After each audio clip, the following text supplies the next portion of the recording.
Hello and welcome to this video. We're going to learn about the laws of indices. So let's start by learning what an index is. So if we have a number, let's say 2 raised to the power of 5, in this case 2 is known as the base and 5, that is the power to which a number is raised, is known as an index. So its plural is indices. So to work out problems involving indices, we follow some rules, and that is what I want us to learn. So let's start with the first law of indices, which states that any number, let's say any number a raised to the power of 0 is equal to 1. Now, any number that you may think of, be it 5, be it 20, any number that you may think of raised to the power of 0 is equal to 1. Okay? So that is the first law that we are going to learn. So let's look at the second law. Let's say we have a number a raised to an index m multiplied by another, or multiplied by a. So a stands for a number and also m stands for a number. Let's have a raised to n. Now look at this. I want you to realize that the base is common. Okay, the base is common and we are multiplying the two. So this should give us a raised to m plus n. So that is the second law that we're going to look at, that a number raised to an index m times the same number a multiplied raised to an index n, the product of the two will be a, and then you add the powers of the indices, so m plus n. So that means that if we have a number, let's say 3 raised to 2 times 3 raised to 4, so as you can see, the base is common, that is 3. So this law will only apply if the base is common. Otherwise, if the base is not common, the law will not hold. So this will give us 3 raised to 2 plus 4, which is 3 raised to 6, and that is the answer. So if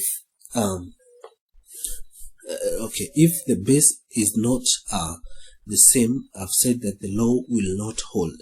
So let's look at this. Let's say we have 4 raised to 5 times 3 raised to, let's say, 2. This law will not hold for this case, because 4 and 3 is not common, or there is no a common base. So this law will not hold. For the law to hold, the base must be the same.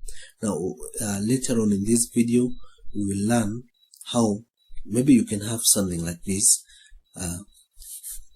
3 raised to 4 times 9 raised to 2. Now we can make this 9 to the base 3. We're going to learn that as we progress in this video, but for now let's proceed to the third law.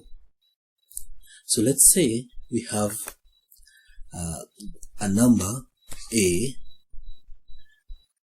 raised to m divided by a raised to n. So you can see the base once again is common, and then this time round we are dividing. So what we're going to do, it's going to be a, and then we subtract the powers. Okay, that way. So we can look at one or two examples. So if we have 7 7 raised to 3 divided by 7 raised to 2, the answer will be 7 and then 3 minus 2. So this will be 7 raised to 1. Okay, if we have 3 raised to 4 divided by 3 raised to negative 2, it will be 3 and then 4 minus negative 2. So that will be 3 raised to 6. Okay, let's look at another law. If we have this, I'm going to still use letter A. Let's say we have a number A raised to an index M, and then all these raised to a power or an index N. So this will be A to power Mn. So what I've done is that I've multiplied M and N. So we can look at one or two examples. So if we have 3 raised to 2 and then all these raised to 3, this is the same thing as having 3 raised to 2 times 3, which is 6. Okay, if we have 4 raised to a negative 2 and then we have all these raised to 3, this will be 4 and then we multiply negative 2 by 3, which will be negative 6. Okay, let's look at another law. If we have a number A raised to a fraction M over N. So M over N stands for a fraction. A raised to a fraction, this is the same as having A and then a root, nth root of A, and then all these raised to power M. Okay, let's look at one or two examples. If we have 3, not 3, I think I've used 3 for very many times. If we have 9 raised to a half, so a half is a fraction, this is the same thing as having 9 and then the square root of 9 and then all this raised to power 1. So this will be the square root of 9 is 3. Okay, and then all this to the power of 1 remains 3. Okay, if we have 81 raised to the power, okay, let me not use 81, let me use 64. Okay, let's have 64 raised to the power of 2 2/3. Okay, so this is the same thing as having 64 and then the cube root. So the denominator becomes the root and then the numerator becomes the power that way. So this will become, so the cube root of 64 is 4, and then we square this, 4 times 4 will be 16. Okay, alright, let's look at another law. Let's look at another law.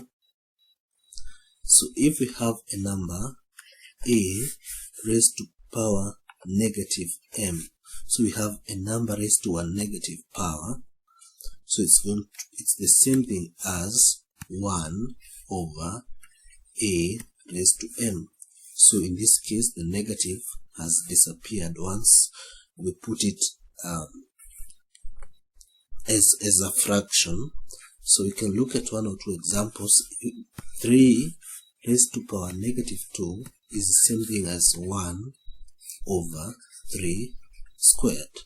Okay, which is the same thing as 1 over 9.